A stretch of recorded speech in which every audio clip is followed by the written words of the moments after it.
Hello everyone! Pineaaronapple here with our next episode of Titans, episode 10, Koriand'r. Koriand'r? Oh, what in God's name is this pronunciation? Last episode we subverted episode 8's cliffhanger and were brought to Hank and Dawn, given a good look at their past and a return to them current day, heading off to find Jason Todd at Rachel's request. After so many Doctor Who videos, that's pretty much all I remember, so before more slips out of my brain, let's just get into the episode. We start the episode with Rachel psychically calling for help like we saw last episode, and Corey continues beating up people left, right and centre until Donna lassos her into submission. Donna is introduced to the team and Corey wakes up, none the wiser to what happened before. Then the character that is Rachel's mum, who I not only forgot the name of, but forgot was even here, tells Corey to get out, Rachel displaying the newfound fear of Corey. Corey starts to get flashbacks to her seemingly arriving on the planet, and Dick follows her out. The flashbacks continue when Corey, in this impaired mental state, decides to drive away. Dick and Donna track her and drive in suit. Rachel and her mum do some more bonding as they talk about Corey. Afterwards, in another room, Rachel's mum finds an old rotary phone in the oddest of places I've ever seen, and she gets an ominous phone call that quickly hangs up. Well, that was important. Dick and Donna have some great dialogue about Dick's love life, and we come back to Rachel's mum doing some gardening.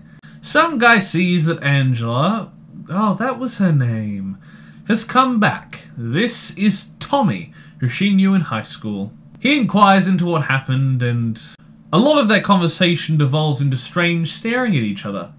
Apparently, Tommy is a cop, and keeps prodding her, so this can only mean good things. He offers to take her out for a drink, and they set a date for a couple days in advance. Well, knowing the tone of this show, I doubt that's going to happen. The episode cuts back to Corey intensely driving before cutting back to the house almost immediately. Why the fuck was that done? To add excitement to this awkward scene of Gar and Rachel eating? Rachel mopes about Corey some more and Gar attempts to reassure her.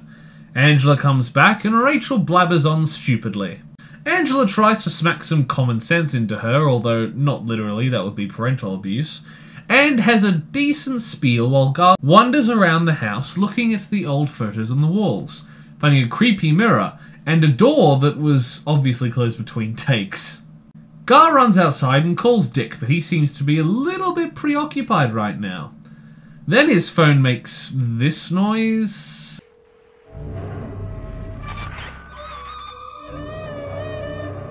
He seems to think that it made a noise, but honestly I'm not sure whether that sound was meant to be diegetic or not. He then sees the ghost of Christmas... Oh, wait, no, that was weeks ago. The ghost of the doctor he killed in the asylum, who promptly disappears as Rachel appears. He tells her that something is wrong, stating his reasoning being stress and feelings, not the haunted mirror and literal ghost. Rachel apologises for being so annoying, and Gar decides that the best cure for seeing spooky shit is to probably have a lie down. Corey ends up in an abandoned warehouse with Dick and Donna about 10 seconds behind. Corey and Donna measure Dick's, as Corey has another memory seizure.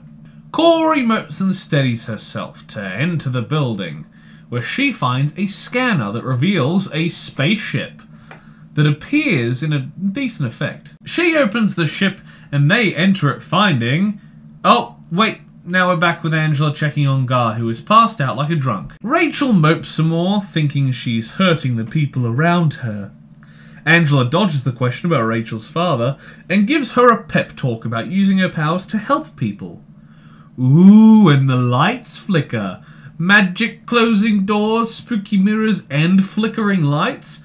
I bet there's a room in this house covered in Bible pages with a doll in the middle. Now back at the ship with a pretty good set, we finally get some of Corey's story. Her coming from the planet Tamaran and a book that chronicles the death of worlds. How imposing.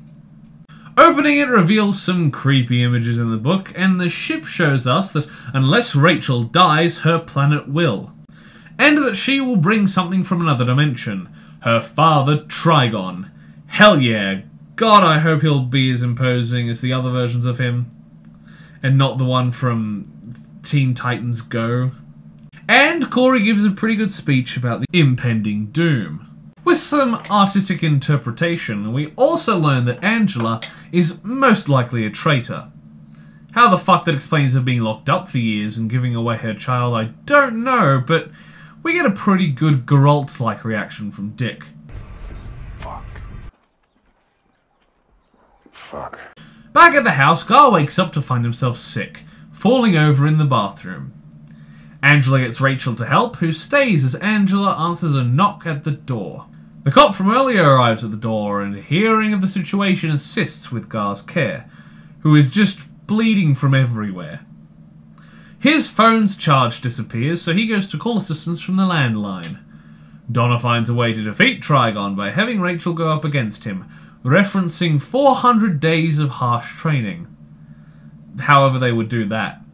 The landline dies, but before he can get help, Angela goes a bit stabby and kills Tommy.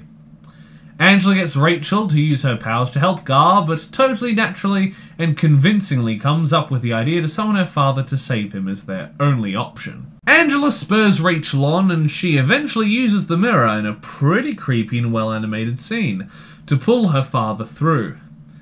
Dick's car powers down and comes to a stop, signaling the arrival of Trigon, who is just a dude.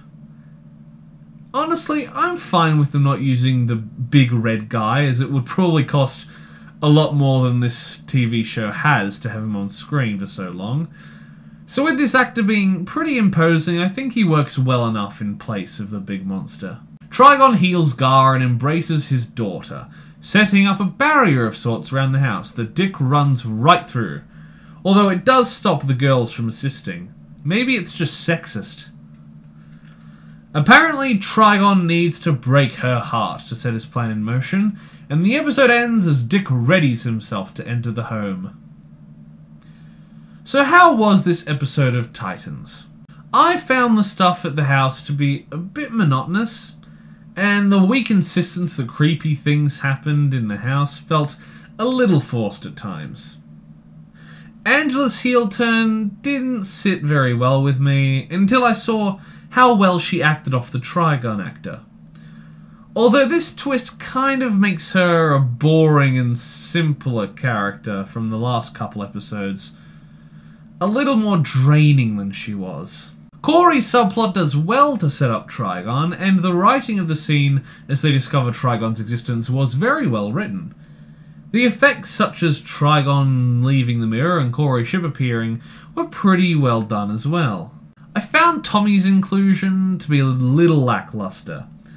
I wish he had appeared last episode, or at least in some more scenes here, to make his death feel like it was worth something. And it would have made the change in Angela's demeanour far more impactful if we had more awkward meet-cute scenes with them. Gar just being creeped out by the house was kinda boring, even if some of the ideas were okay.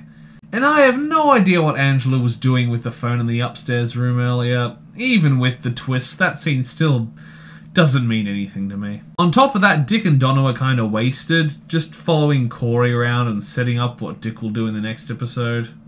Finally, I will give episode 10 of Titans, Koriand'r, a perfectly average 5 out of 10.